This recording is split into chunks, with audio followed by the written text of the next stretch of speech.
yes, you've just helped us a lot. We'll also be consulting you on that when we get to the stage where we need your attention. We hope that you will be there for us one more time. So thank you very much. Really appreciate. And I think yeah, to also save time, we can then proceed to the next presentation before we then go for a panel discussion where everybody can pause and talk.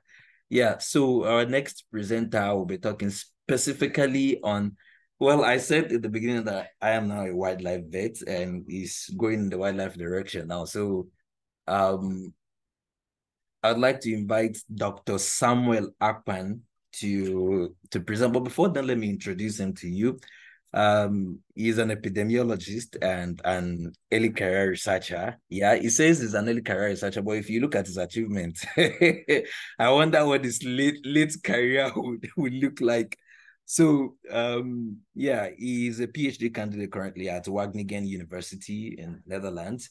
And he's also a doctoral research fellow at ACEGID. ACEGID is African Center for Excellence for Genomics and Infectious Diseases in Nigeria.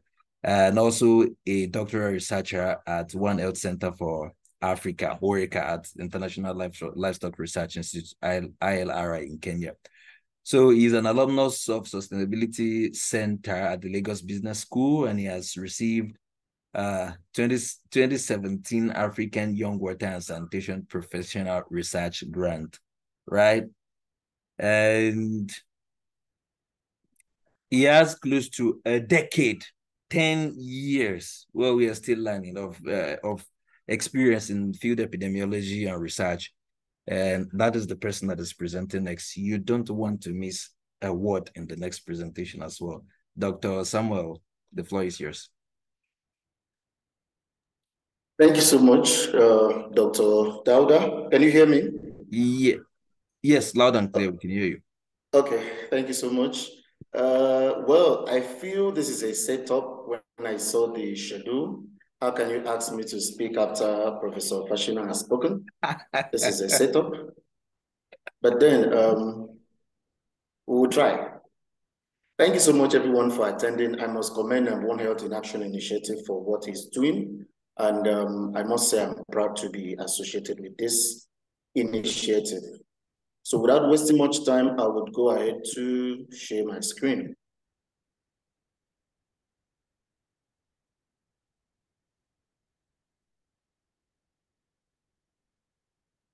Okay. Can you see my screen? Yes. Yes. Okay. Okay. Yeah. So I want to have a talk about the sustainable use of forest resources in reducing zoonotic spillovers while also ensuring conservation and livelihoods. So in starting, I'll be talking about the three key terms that is there, which is zoonotic spillovers, conservation, and then livelihoods. And then I'll try to give an introduction. We'll take you through the current realities, what is happening, and why is this discourse very necessary. We'll look at the drivers of all the things that are happening and why they're happening, and then we'll look at how to chart a way forward. So I actually wanted us to look at this zoonotic spillover because a lot of people mistake it with the normal zoonotic disease. A zoonotic disease, for example, is a disease that is transmitted from an animal. It's a general term. But when you say spillover, it has to be from a wild source, a spillover. So it's a cross-species thing, and then it can be a solo event from just one animal to the other, or it could be an event, a cascade where from a particular host to another host where the pathogen is modified, and then to the human, or through a vector. So the next key term would be conservation. This is just basically presenting a wasteful use of a resource. So sometimes you can interchange conservation with sustainable use, with preservation. But in this context, we are actually looking at how to protect species from extinction, how to restore habitat, and then enhance the ecosystem services. So, most example of the ecosystem services we are talking about is wildlife, forests, water, and biodiversity. And then livelihoods is just basically a means of living for people. Example, farming and all of that. But in this case, we are looking at livelihoods that are connected to forests. And then livelihoods, like Professor Fashina just said, is gender sensitive. We'll look at that as we proceed.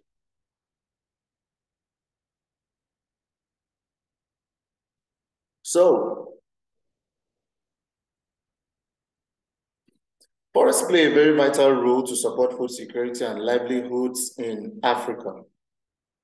Now you can see that this forest where you can see 4 parts. These are just tire parts showing that there is an anthropological effect on this forest because people are going in. But why are people going into forests? It's basically for agriculture, for harvesting of products, and for things like mining of wood.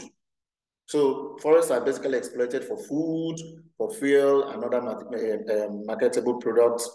Other people that are involved in herbal medicine, they also patronize forests to get medicinal herbs from trees that can support human health. And a lot of veterinary medicines also are increasingly being gotten from medicinal plants, a lot of the medicines that are being used in the animal sector. Now, an estimated 22% of the area in Africa has been lost. You can see these pictures. There's a forest burning here. Most of the time when this happens, you see that people were trying to farm close to the place and they're trying to burn the bush close to a forest.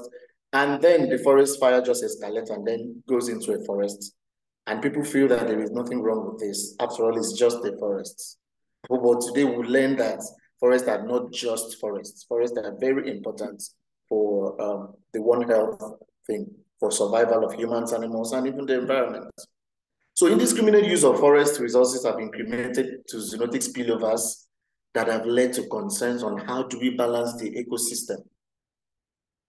For example, when we talk about Lassa fever, for example, which is an issue in Western Africa, most especially, we say that the multi-mammoth rats are responsible, right?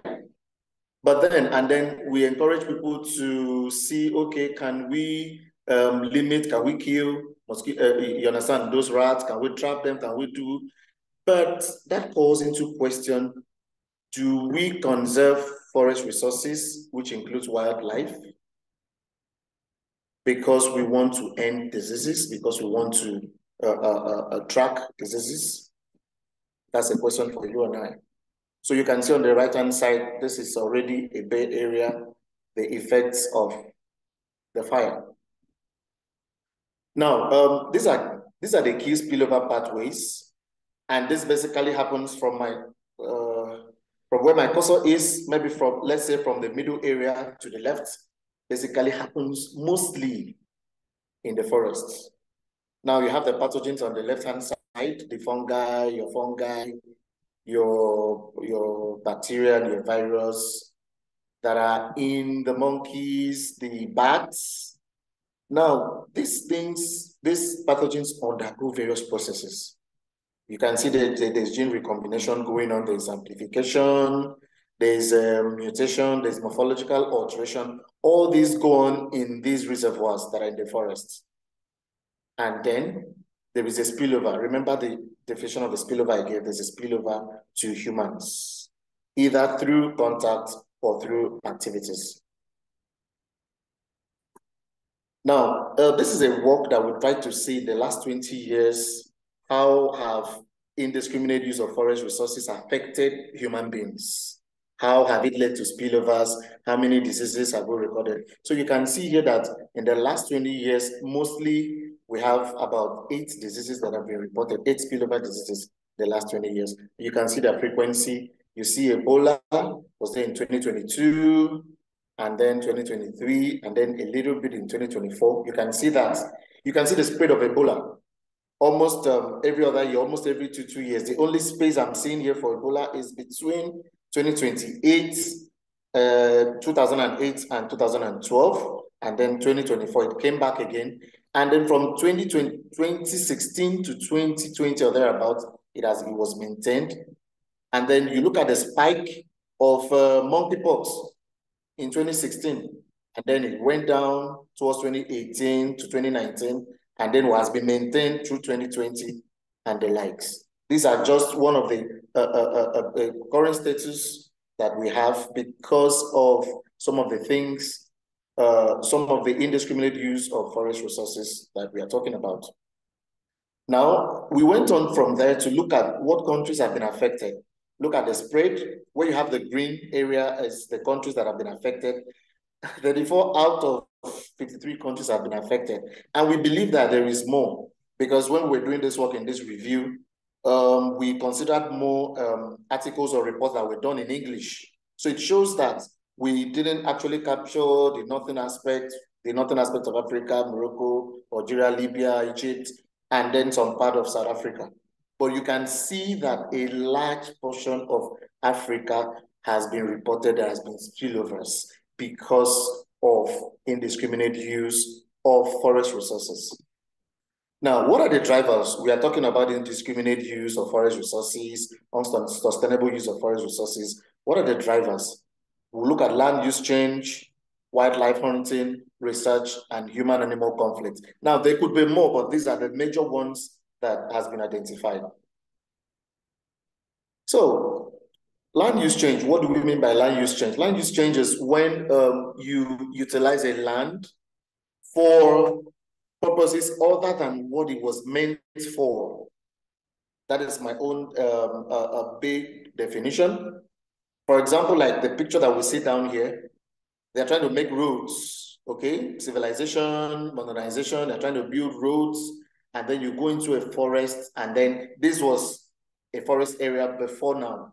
And then you're trying to put in tractors there and heavy equipment to try to bring in sand and grade a road and make way for people to pass and all of that. This is good, but it also has severe effects on the ecosystem. It has severe effects on human, animal, and environmental health. Now, deforestation, like you see in the picture up here, alters wildlife communities and modifies human-wildlife interactions by increasing zoonotic spillover potential. Now, when human beings go into these places, don't forget there are wild pathogens in these places, in wild animals. And where do you think the wild animals that we're living here, where do you think they are? They've tried to go into the nearest households. They try to move in closer to where human beings are because their natural habitat has been destroyed. Now, this is part of the reasons why the pathogens are moving closer to human beings. So forest land utilization for roads, housing, can stay pathogen spores. For example, in the last anthrax cases that have been reported, we see that from the studies, from the reviews that we are doing, that anthrax spores can survive in the soil for many years. Now, this kind of work that is being done here, trying to create a road, can actually stir up pathogen spores. There can be erosion that also stays up pathogen spores because the topmost part of the soil is being removed because the forest cover was removed, it wasn't there. So this is how deforestation can lead to spillovers, because the natural ecosystem where the pathogens were, and they were just there, they were not having issues with the animals, they were just carrier animals, are now spilling into humans because of these anthropogenic activities. Now, the nitty-gritty, wildlife hunting and consumption. This is one of the main reasons, besides from the land use change. It's an age-long practice where people consume wildlife, but then Prof just talked about livelihoods. This is one of the this is one of the livelihoods that have lasted long in Africa. Wildlife hunting. People trade pangolin scales, people trade monkey claws, and people also consume wildlife. Now, it's mostly supported also by cultural beliefs because people use body parts of animals for different things, for cultural festivals and for zoo therapy, which is some people utilize, let's say, python oils for maybe healing. Traditional herbal medicine people utilize some of these things for healing people or for medicines. However, wildlife hunting predisposes us to new pathogen evolution, like the description that we saw, how pathogens that were commensals of a particular animal is now moving into a human being, and there's an evolution that occurs. Now, this ends up, for example, for bacteria, it ends up in antimicrobial resistance because the pathogen has evolved and we no longer know what particular variant it is. So when you take drugs and you think, okay, I had this headache, I had these chills, and I'm going to take drugs in order to be able to cure, then that antibiotic is not effective because the pathogen has evolved. So part of the bushmeat hunting is, look at the processing that is going on here to your right. This is actually a woman processing a snake. This is a snake. The other part has been cut off. Look at the fact that she is holding this snake with her bare hands. That's a knife down there. She was just processing, trying to cut it so she can cook it for her customers. This was actually someone who trades in bushmeat.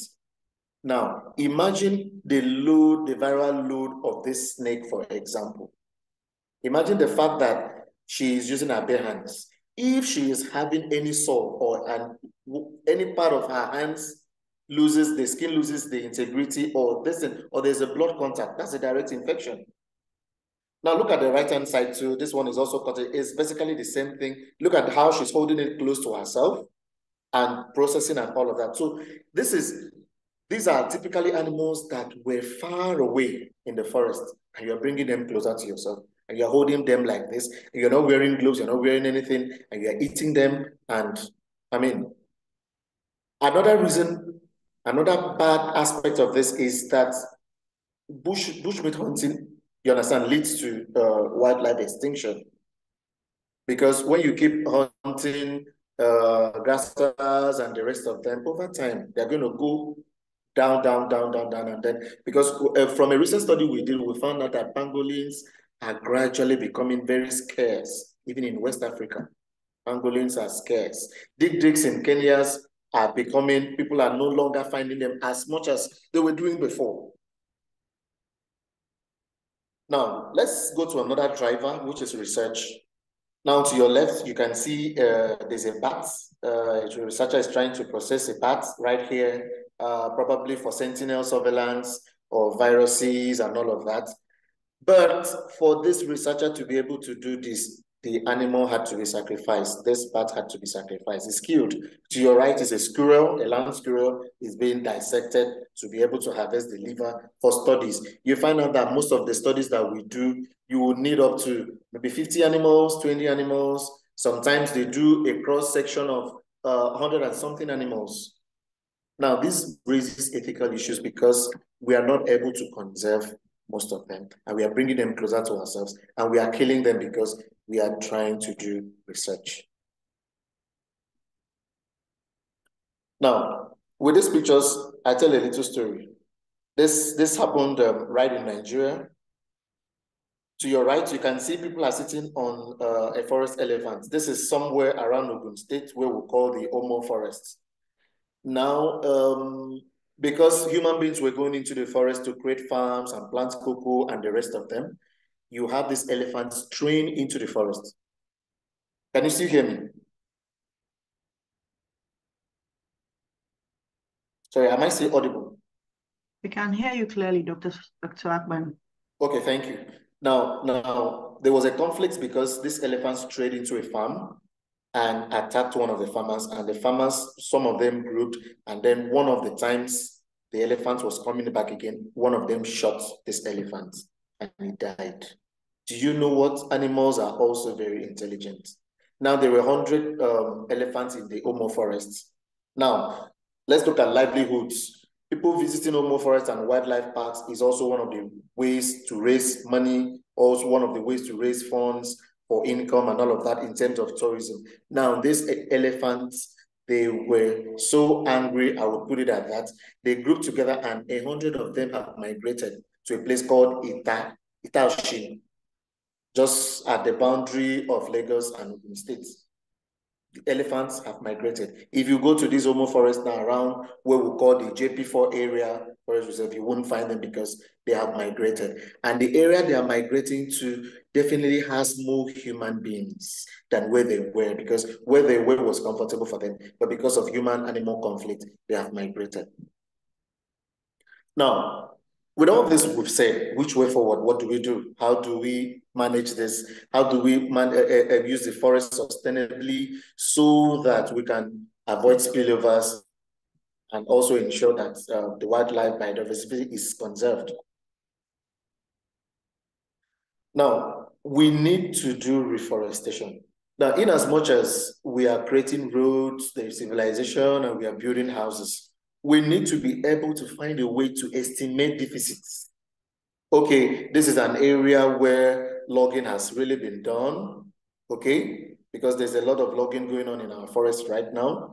This is an area where logging has really been done. Can they actually be replaced? As they are logging a particular area, can we replace over a 15-year period? Can we replace these other areas so that we can still have our forest cover? Or can we, as we are logging, can we be replacing them immediately? Can we put more forest where they were not? Can we even replace them where they were before? Okay. Also, can conserved areas also be avoided? Because there are areas where we say this is a conservation area, but in Nigeria, where I come from specifically, I'm using that as a case study, you find out that more of those conserved areas are gradually being cut off bit by bit. They are chopping into it, they're selling it to people, they're making roads that are passing through a large forest, and before you make roads, you know you have to do a lot of logging. The forest covers are being lost, and most of these wild animals are moving closer to human residences. Now, the second one would be to control hunting. How do we do this? Now, since we are trying to create a level play between livelihoods and sustainable forest use, the question would be, like I saw one of the write-ups by One Health Initiative, in Action Initiative, was, I think last month, was that a question: if we are not going to eat bushmeat, what do we do? If we are not going to hunt bushmeat, how are we going to get money? Okay, now there is another way of doing it. For example, since we have a large proliferation of African giant rats and the mastomys rats that cause that harbor Lassa fever, we have a lot of them proliferating in areas like Ebonyi State, like Irua in Edo, like areas in Owo and the rest of them.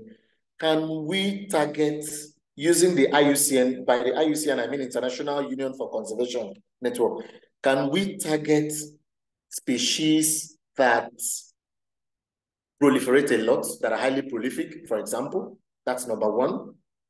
For example, we can say we just want to, okay, for this period, for this area, concentrate and hunt grass cutters. You are using it as a way of the population of their large numbers, because grass cutters can give birth to at least 12, sometimes 10, yes, at a time, sometimes even more. So these numbers are proliferating. Porcupines, but especially more of mastomys, they can give birth, they are highly prolific. Can we say, okay, control that, just hunt this and leave this other larger animals alone? Also, seasonal considerations are very necessary. If there must be hunting in some of these areas in order to bring down the load of some of these animals that have been implicated in zoonotic spillovers, can we hunt seasonally to sustain livelihoods? Because in the rainy season, most of the time, you find that most of these animals, this is their breeding period. Can we allow them those seasons and then hunt them at other seasons? Okay. Now, the next one would be to adhere to ethics. We have to follow ethical procedures in research.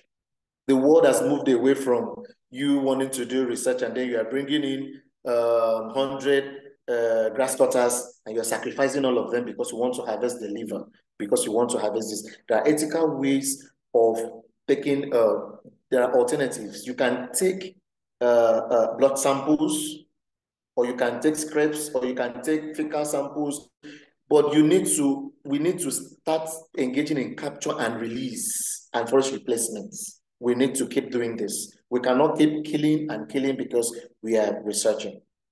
Now, and then we need to discourage wildlife trade. We need to enforce sanctions more. We find out that in our conserved areas, we just talk about it, we just keep talking about it, and nothing is being done. We need to place sanctions on the hunting of particular species that are going extinct. Example, pangolins. I watched a video the other day where the forest conservation agencies were burning pangolin scales that they had discovered. More than 20,000 tons of pangolin scales someone was trying to ship them out of the country.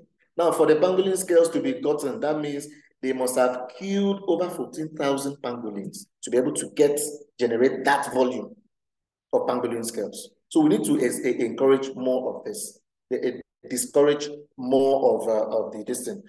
Now, for those that are relying on forest resources for survival, for their livelihoods, can we begin to provide alternatives? This is more of a policy talk now. Is there something that the government can do to look at these communities that rely on wildlife as their major source of protein? A lot of people cannot afford to buy other livestock. So they rely on these animals for their livelihood, for food and for sale and all of this. Can we begin to engage the youth more? That is why tomorrow, I think Shehu Samson is just going to do justice to more of this tomorrow in terms of the livelihood aspect. So in summary, this is all that I've been talking about in one picture, that sustainable forest use is also a One Health concept. Many people do not know this before now. We keep talking about animal health, environment, and this is a core environmental aspect that we're talking about. Look at what sustainable forest use is holding 5 major things. It can help us conserve biodiversity. It can help us sustain livelihoods. It can support a safer climate. This is what I did not even mention today, because the forest cover is also a very, very good sustainability concept. You know that forests they give out oxygen, okay, and then they take in, so they make the environment comfortable. If you find yourself in an area where you have much forest cover, in those areas, you find out that they serve as windbreaks. A lot of climate change effect does not really happen in areas where you have forest covers around or closer to them, because the forest also helps. And then also it helps in sustaining animal health. So this is this. And then I just want to say thank you, but I won't leave without saying thank you to my host, African Center of Excellence for Genomics of Infectious Diseases. I will also thank Oreka, One Health Center in Africa, domiciled at International Livestock Research Institute, Kenya. I want to say thank you to the German Corporation for International Development. And I also want to say thank you to Alliance Against Health Risks in Wildlife Trade. Some of the things I've said today have actually been things that we have been involved in, and most of those pictures we've taken because these agencies here have really supported us to be able to do this. Thank you very much. Thank you so much, Dr. Sam. Like, you are hitting the nail right on the head. And so we are now boiling down to specifics. Now, when it comes to, in the beginning, when I introduced the event, the first case scenario I mentioned was hunting and bushmeat consumption. Now you see what I am saying. Those are not sustainable ways of getting animal protein, right? We need to switch over to alternatives that are more sustainable. There is livestock production there. We hear so much about that one tomorrow. Like you said, we have the kings, the people on top of the pyramid for that one coming tomorrow to tell us so much more about it.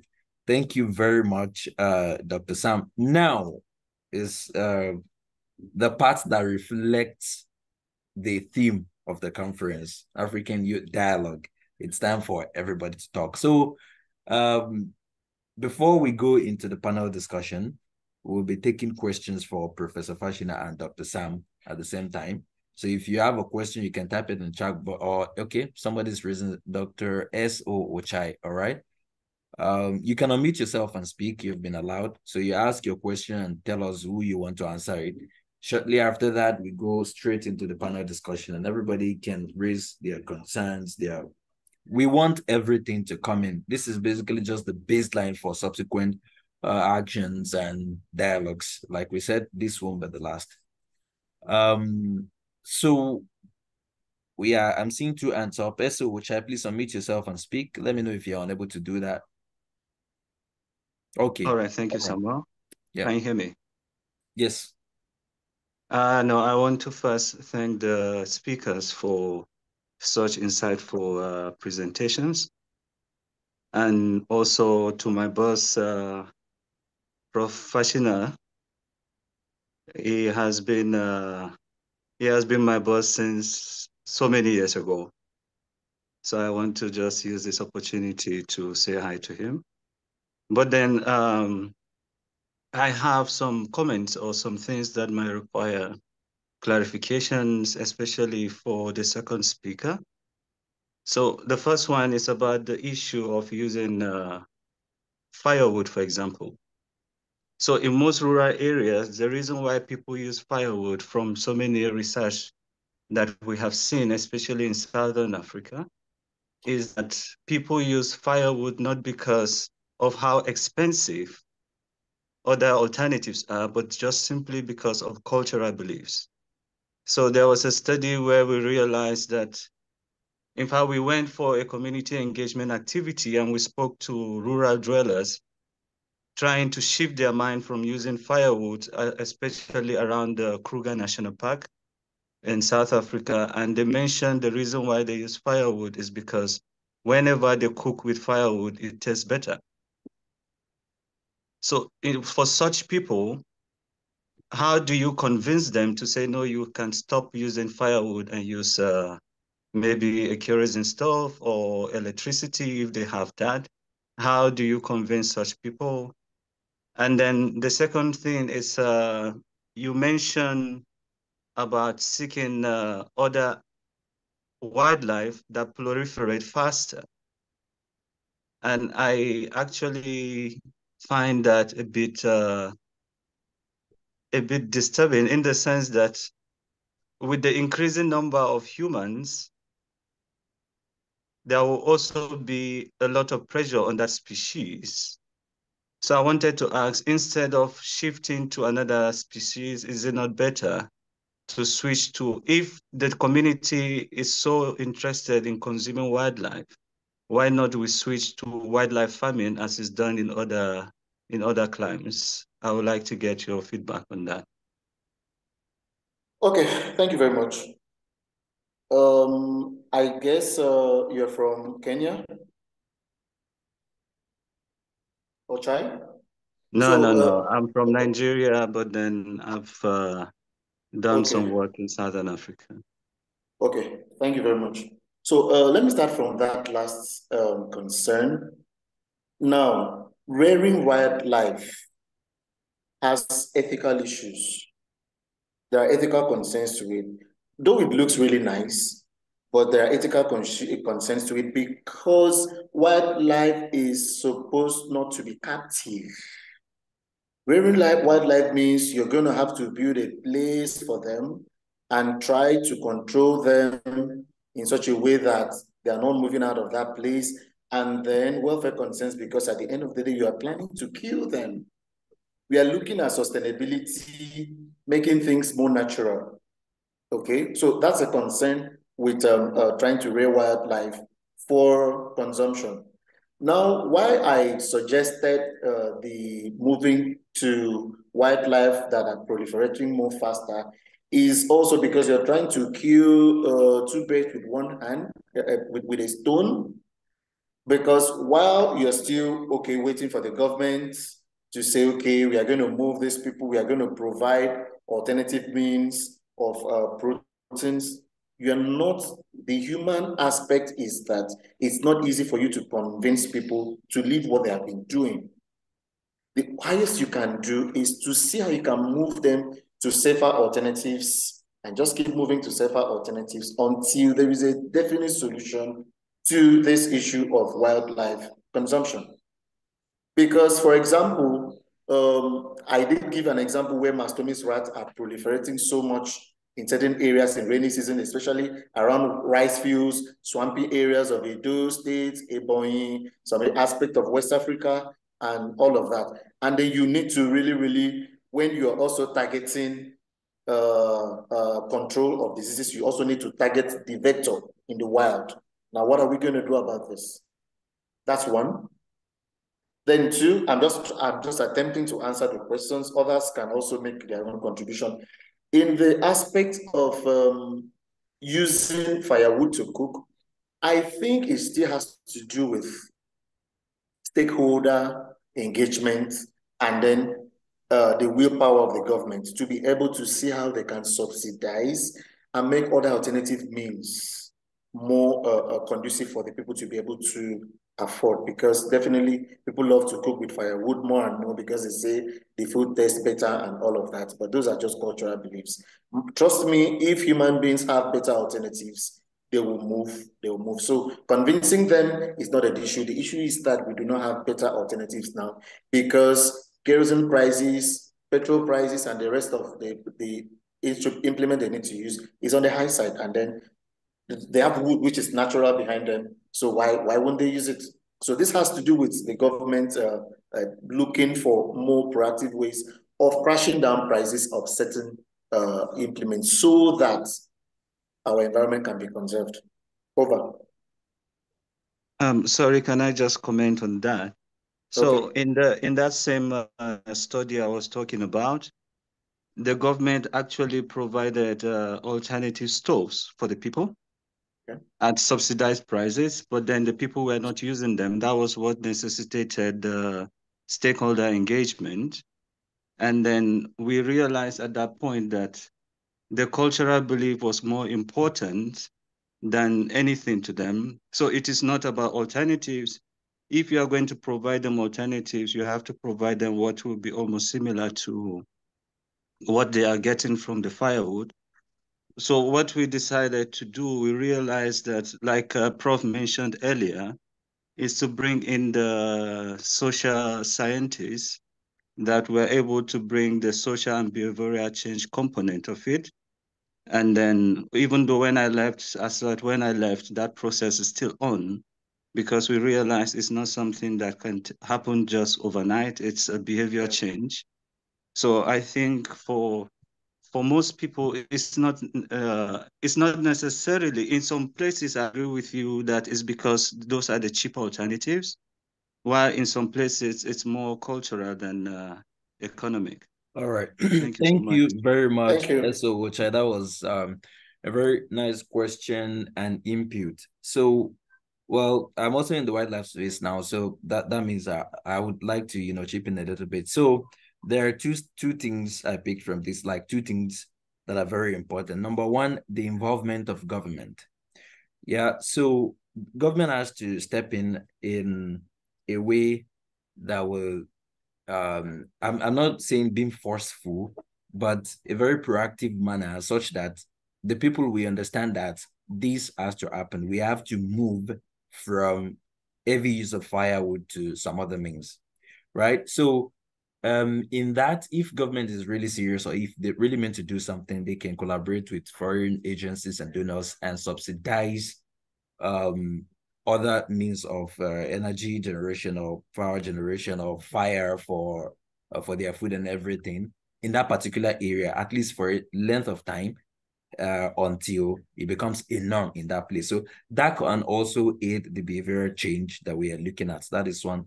Then secondly, all of this we are talking about, we don't mean sometimes it's not possible for the change to happen suddenly, instantly. Although, yeah, we understand that, okay, we are at a point in the globe where the climate change, environmental sustainability is an emergency. But if we are dealing with a population, a human population, that is so difficult and it's so impossible so to say, to change their ways in doing things. We can look at reduction first before elimination. So, and even if you employ an approach that would put an halt to it, it's not as if it's just going to come to an halt instantly. So we look at reduction first before elimination. Now, for reduction, on this specific example, this specific case of firewood, so they can still use firewood, but lesser firewood than they are used to.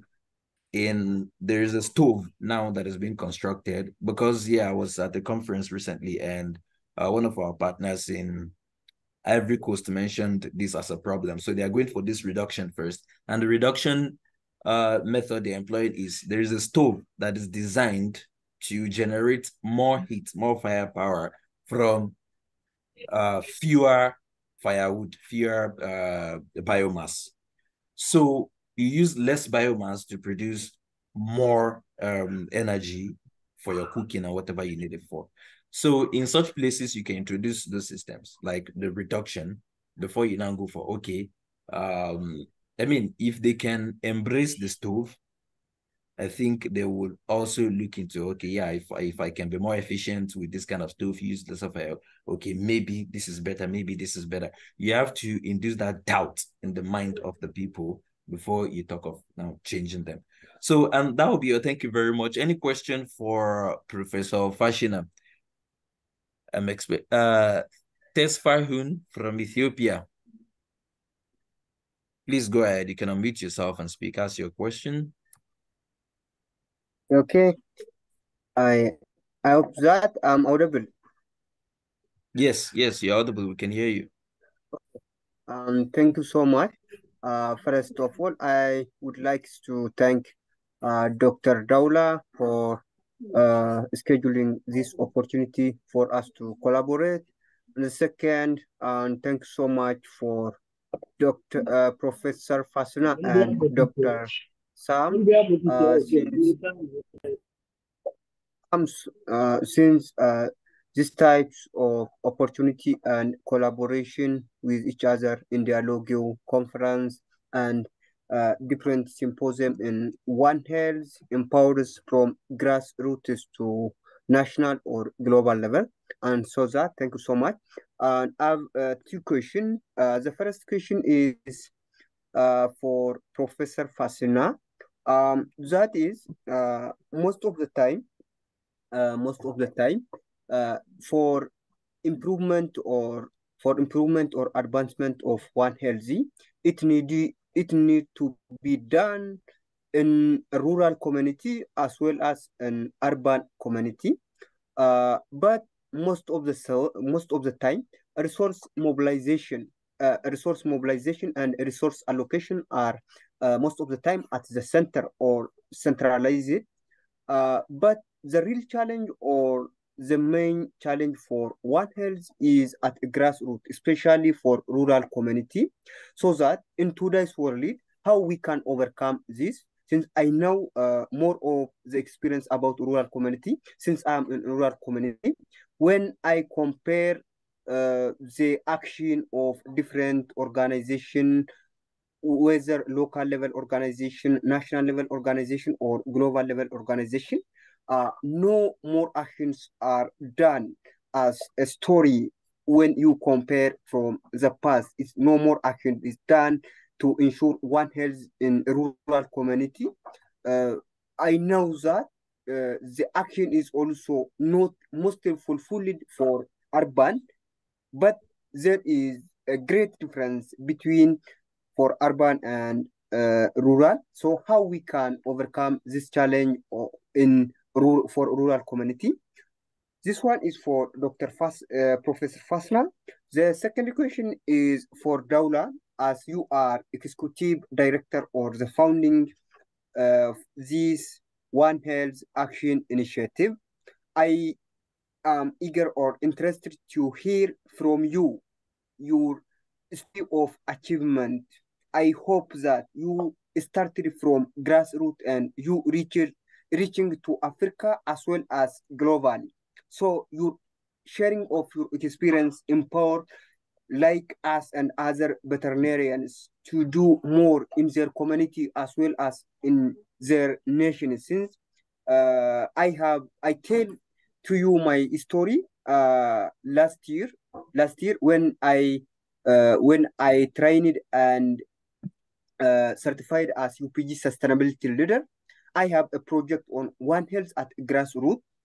I proposed and done all my assignment as it need to be done for one of assignment in sustainability leadership program.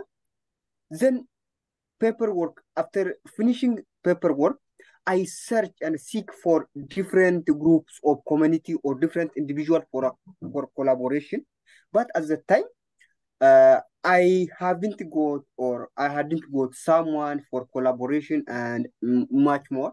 Then after, I'm no more doing practical application rather than making awareness on social media and Facebook, LinkedIn, and other platform.